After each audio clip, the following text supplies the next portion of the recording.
प्रभु यीशु मसीह के मधुर और जलाली नाम में आज दिनांक 24 अक्टूबर दिन सोमवार को हम आप सब श्रोताओं का हार्दिक स्वागत करते हैं। आज के दिन के लिए भजन संगीता की पुस्तक उसका 121 अध्याय दूसरा पद। मुझे सहायता यहोवा की ओर से मिलती है जो आकाश और पृथ्वी का करता है। प्रियो, सहायता प्राप्त करने के मामले में राजा दाऊद के दृढ़ विश्वास को हम यहाँ पे देख सकते हैं।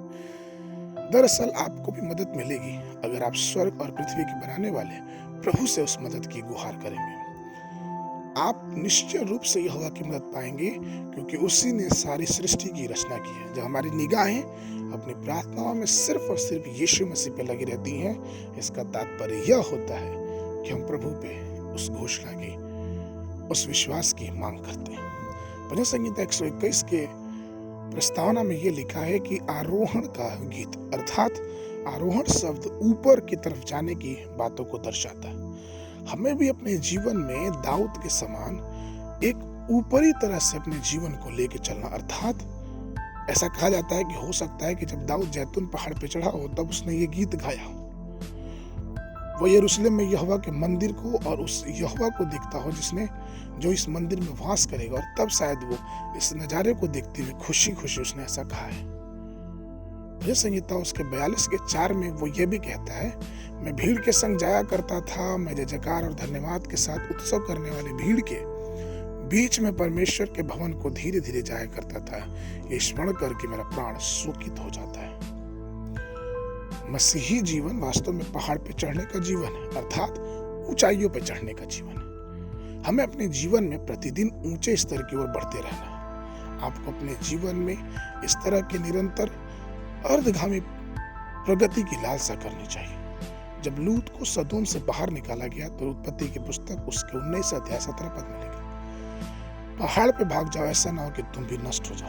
हालांकि पहाड़ पे चढ़ना बहुत मुश्किल था उस समय और आज भी, लेकिन पहाड़ की चोटी पे ही आपको दिव्य शांति और परमेश्वर का तेज और अन्य कीमती चीजें दिखाई देंगी। यहोशू की पुस्तक उसके 14 अध्याय उसके 12 पद में कालेब ने यहोशू से मांगा कि वो उसे पहाड़ वाला भाग दे, अर्थात उस वृद्ध अवस्था में भी वो इस लायक था कि अपने जीवन में वो पहाड़ पे चढ़ सके। कई ऐसे संकेत है जो हमें बताते हैं कि प्रभु यीशु मसीह का आगमन बहुत ही करीब हो गया। इसलिए यह महत्वपूर्ण है कि आप अपने आध्यात्मिक जीवन में गिरते और फिसलते हुए ना पाए जाएं। आपको अपने आध्यात्मिक जीवन में हर पल, अपने जीवन के हर दिन प्रगति के लिए दृढ़ होना चाहिए। प्रेरित पौलुस कहता है फिलिप्पियों की पत्री उसके 3 अध्याय 13 और 14 पद में कि हे भाइयों, मेरी भावना यह नहीं कि मैं पकड़ चुका हूँ, परंतु केवल यह एक काम करता हूँ कि जो बातें मेरे पीछे रह गई उनको भूलकर आगे की ओर बढ़ता हुआ निशाने की ओर दौड़ा चला जाता हूँ, ताकि वह इनाम पाऊं जिसके लिए परमेश्वर ने मुझे यीशु मसीह में ऊपर बुलाया है।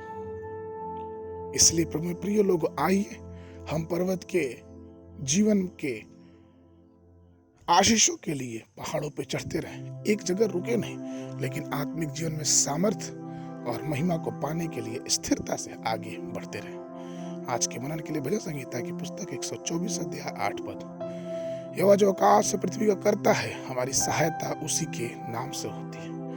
बाइबल अध्ययन के लिए सुबह के समय यिर्मयाह नबी की पुस्तक उसका 3, 4 और 5 अध्याय, संध्या के समय पहला तीमुथियुस की पत्री उसका 4 अध्याय। परमेश्वर आप सबको आशीष देवे।